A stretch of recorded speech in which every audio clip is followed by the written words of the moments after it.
Nag-iingat na ang ilang suki ng taxi sa mga mapagsamantalang driver. Yan ay matapos mag-viral ang labis-labis na paniningil na isang taxi driver sa kanyang pasahero na lumipat lang ng terminal ng NAIA sa Pasay. May unang balita si Bea Pinlac.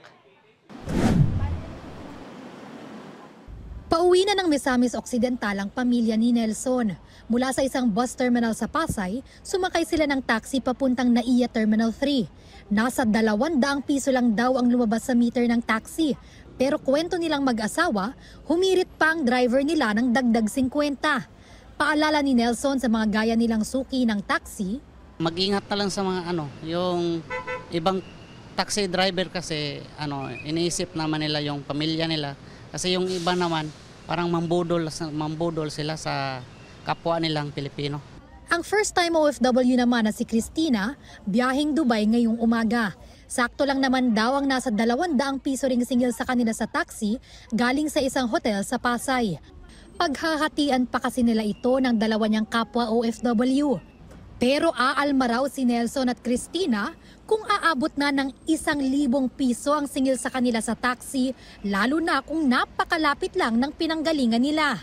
Sobrang mahal na po yun. Kasi magagasto din mga OFW na pabalik abroad po. Yung 1K na sobra na po yun. Sobra po yun.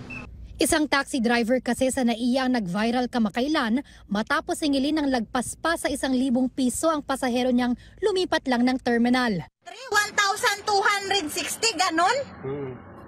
Ano yan? Para na kami nagbiyahe ng probinsya. Humarap na sa LTO ang tsuper na yan na ipinagpapaliwanag kung bakit hindi siya dapat bawian ng lisensya. Humingi ng tawad ang tsuper sa mga nabiktima niyang pasahero at sinabing naniningil umano ng lagay ang airport police para payagan silang pumila. Ang partihan umano, 60% sa driver at 40% para sa tauhan ng airport.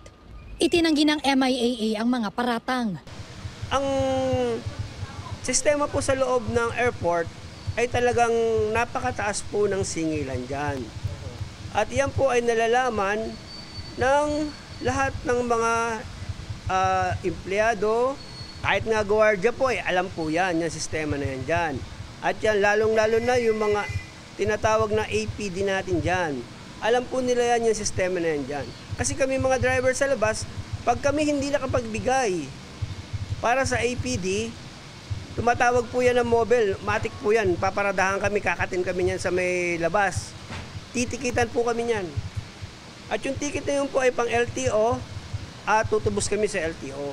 Ganoon po ang nangyayaring kalakaran niya. Kaya kailangan po namin na magbigay din para sa kanila.